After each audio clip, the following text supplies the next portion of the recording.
guys! Welcome back to my channel. So for today's video ay samahan nyo ko dahil gagawa naman ako this time ng ref magnet. So thank you so much sir dahil nag-avail siya ng aking ref magnet. So si sir yung dati na nagpagawa sa akin ng assembled na passport invitation na may color motif na dusty blue. And this time naman ay mag-a-avail sila ng kanilang ref magnet. So nagbigay ako sa kanila ng free na dalawa na ref magnet sa kanila. So siguro nagustuhan nila.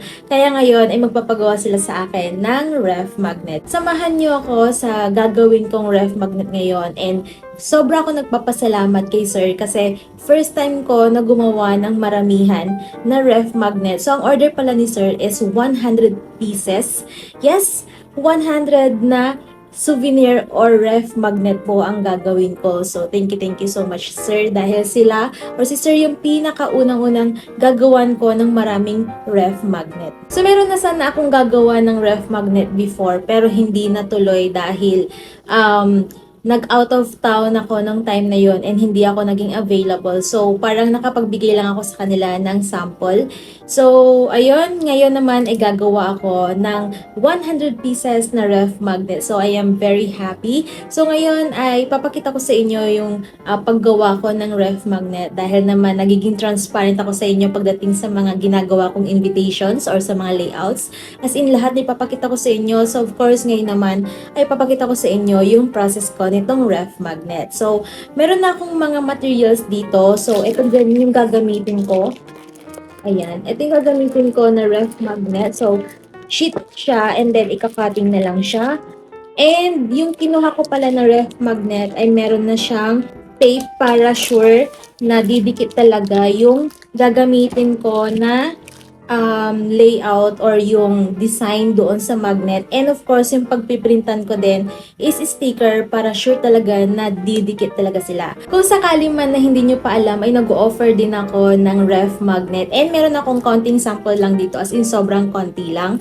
Dahil yung iba, pinamigay ko lang. And hindi ko nagagawang gumawa ng duplicate para meron akong sample. Ayan, so ito lang naman yung mga samples ko. Ito yung pinakaunang mga samples ko. So, nakita niyo, kung talagang nanonood kayo ng mga videos ko, nakita niyo na ito yung ginamit ko na sample. Ayan, sa paggawa ng ref magnet. Ayan. So, ito yung sample ko. So, tutorial ito kung paano gumawa ng ref magnet simula pinakaunang-una kung ano yung mga kailangan natin hanggang sa mabuo natin yung ref magnet. So, ganito yung ginawa ko or ganito yung pinakita ko sa inyo. And, ang alam ko dito is, ang ginamit ko dito ay glossy na finish. Yeah, kung hindi ako nagkakamali, glossy na finish. And then, meron pa akong sample dito. So, si ma'am nag-avail sila sa akin ng sample. Ayan. So, ito yung partner nung sliding invitation na pinakita ko na sa inyo. So, nag-avail din sila ng sample lang naman dahil hindi ko nga nagawa yung kanilang ref magnet dahil nag-out of town ako ng time na yun. So, sorry kay ma'am. Dahil hindi ko siya nagawa ng kanyang souvenir. Ayan. Pero this time talagang gagawin ko na ito. So, ito lang naman yung mga samples ko and sobrang gaganda as in. And yung tag, hindi siya tinipid. And ito is ATM size and ito malaki siya. Yan.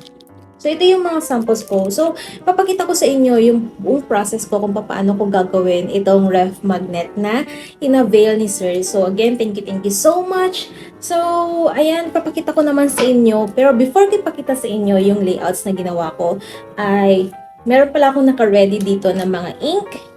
Dahil paubos na yung ink ng aking printer. Ayan. So, gumagamit ako ng original ink talaga ng printer ko. So, hindi ako gumagamit ng any kind of printer na hindi talaga niya ink. I mean, hindi ako gumagamit ng any kind of ink na hindi talaga ink ng printer ko. So, ayan, gumagamit ako ng original ink niya.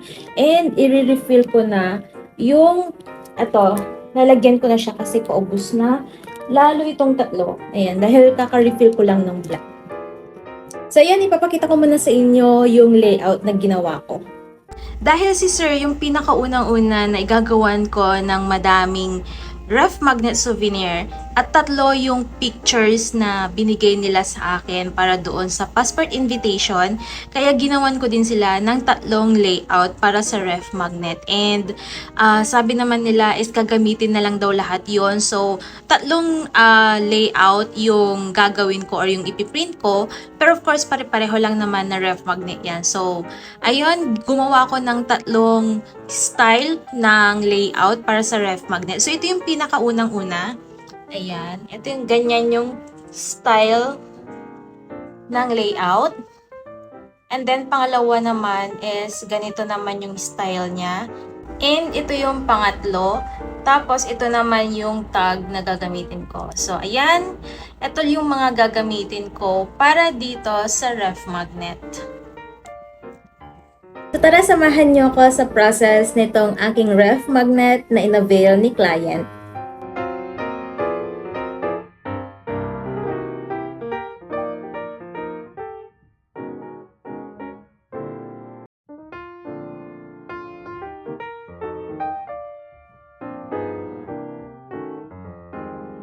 So, ayan, na-refillan ko na yung ink tank ng aking printer. So, ang gagawin ko naman na ngayon ay mag-sample print muna ako para ma-check ko na goods or okay yung quality ng layout na ipiprint ko.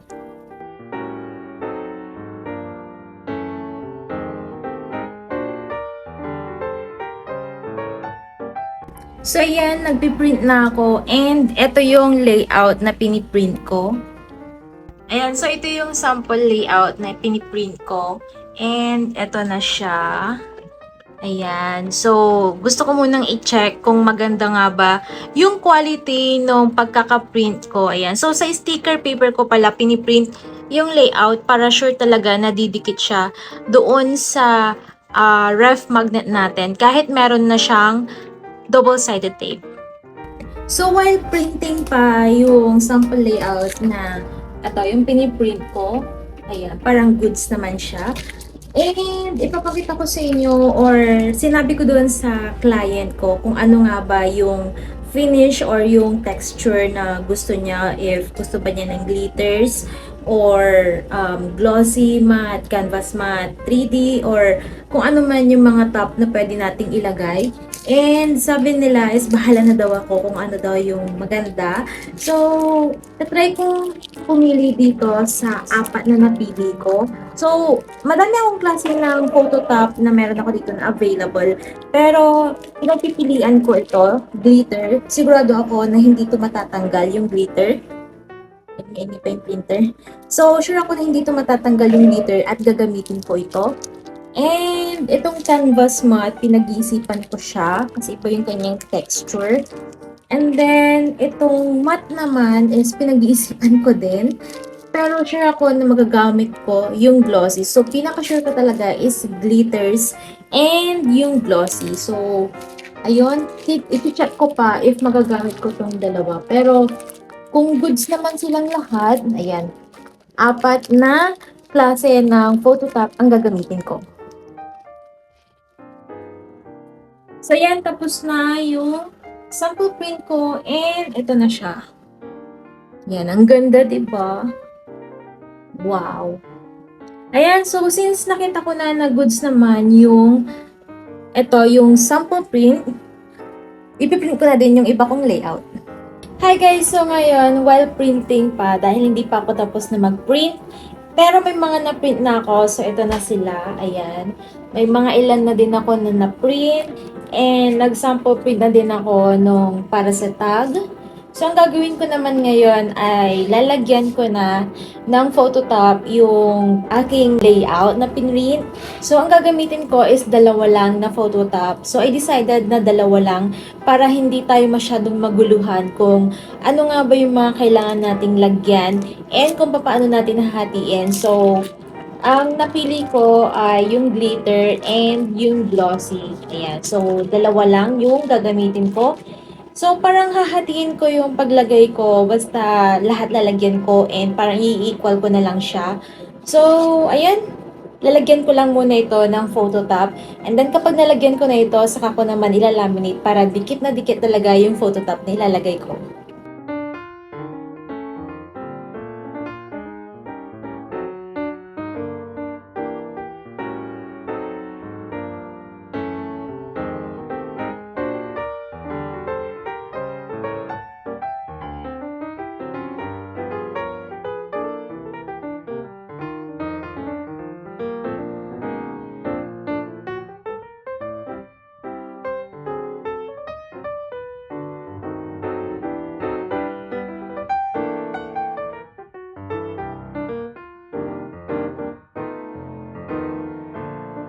Hi guys, so kinabukasan na ito and pasensya na kayo kung medyo pale yung itsura ko dahil halos kagigising ko lang.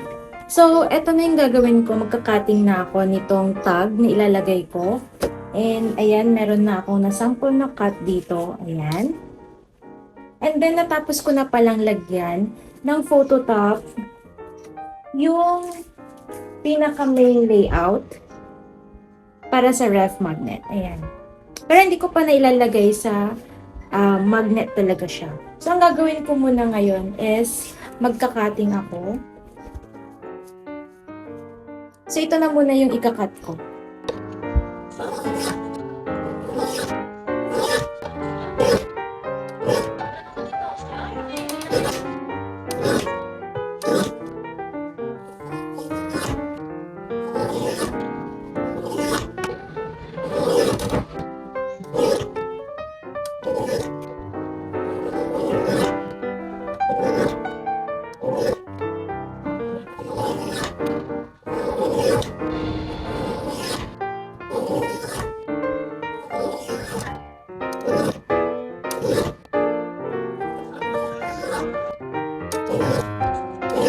Hi guys! So, ito pala, ayan, kararating lang nito ngayon. And ito yung cutter para dito sa ref magnet. So, bumili na talaga ako ng cutter dahil ang ginagamit ko noon para dito is yung nakat na. So, ang binili ko na ref magnet before is yung nakat na. Pero since ang ginamit ko ngayon na ref magnet ay yung nakasheet siya. So, ganito na, nakat ko na. And nailagay ko na pala. So, hindi ko na naipakita sa inyo. So, ito, nailagay ko na dito sa ref magnet yung, ayan, yung layout ng ating ref magnet. So, nailagay ko na sila sa magnet mismo. And, ikakat ko na lang sila. Pero, syempre, hindi ko siya magawa, hindi ko siya matapos dahil hinihintay ko ngayon ito. So, ang gagawin din natin ngayon ay mag-unboxing tayo nitong ID cutter na binili ko. So, ayan na. Ito na sila. Ayan. Para minsan ng cutting-cutting na lang yung gagawin ko. So, ngayon ay mag-unbox muna tayo.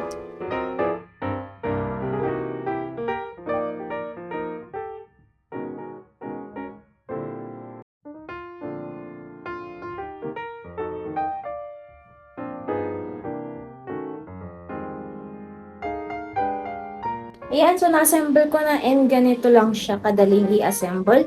And then, ang gagawin ko na is mag-sample cutting na ako. Para ma-check ko kung okay nga ba itong nabili ko.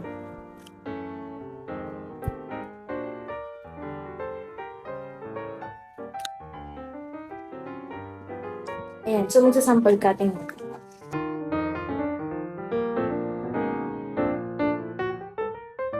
So, ito yung nangyari. Ayan, nasira yung dito na side and nakita ba?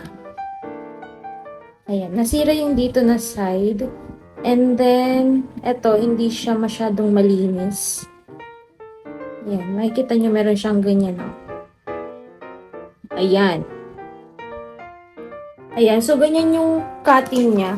So, mag-try muna ulit ako dito sa paper.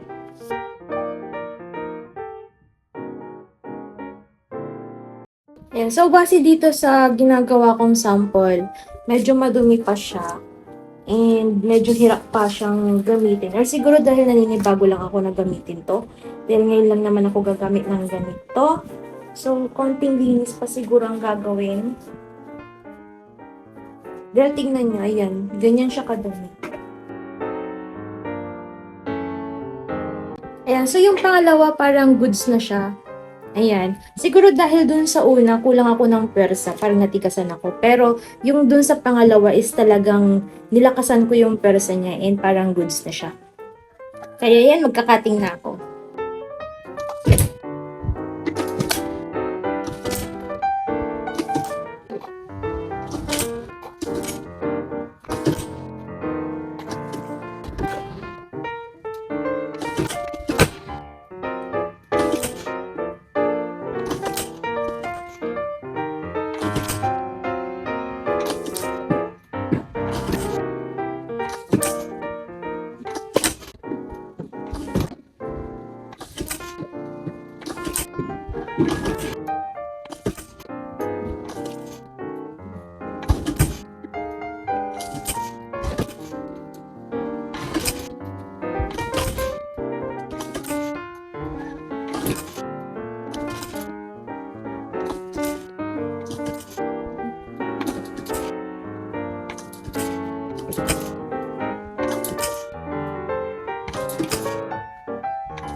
Hi guys, so ngayon, ang gagawin ko na is maglalagay na ako nitong tag.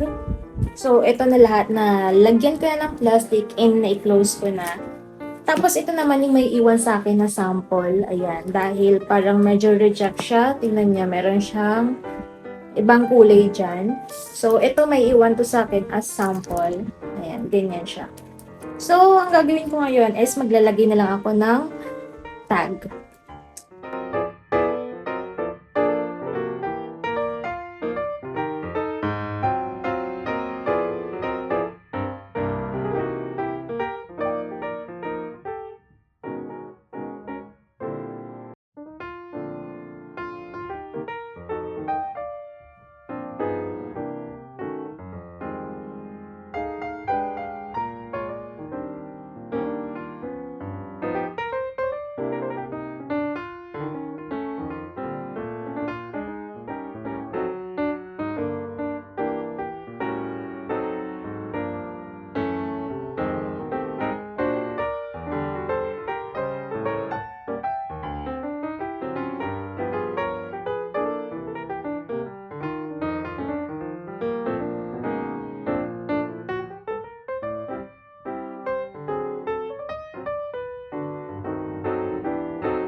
Hi guys! So ngayon, natapos ko na siyang gawin and hindi ko na naipakita sa inyo yung ibang process.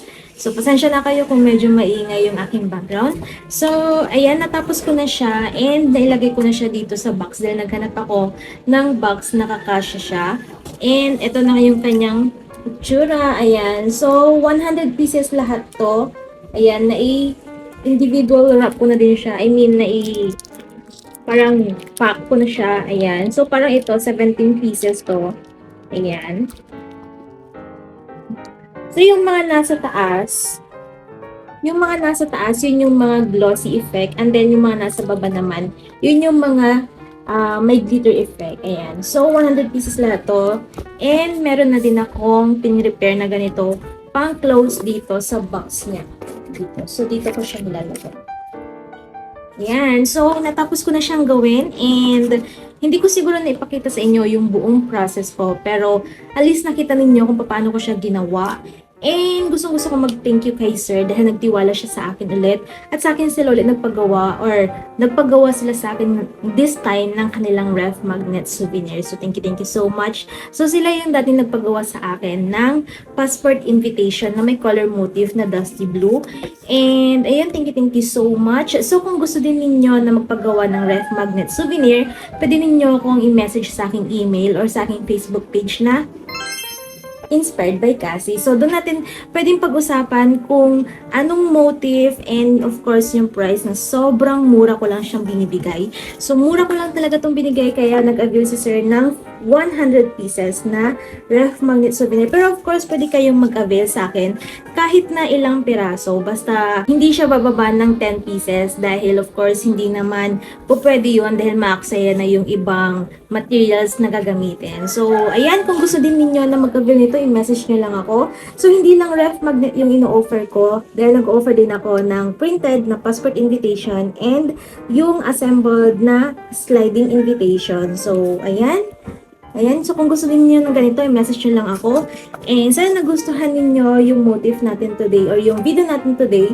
And ito, ready to deliver ko na siya. So, ipapadala ko na siya mamaya. And, ayan, so kung may mga request and suggestion pa kayo, mag-comment lang kayo dun sa baba. Gagawin natin yan ng video. Again, thank you so much for watching and see you sa aking next video. Don't forget to like and subscribe. Bye! So, medyo mabigat siya. Siguro may timbang to ng mga mahigit 2 kilos. Mabigat siya.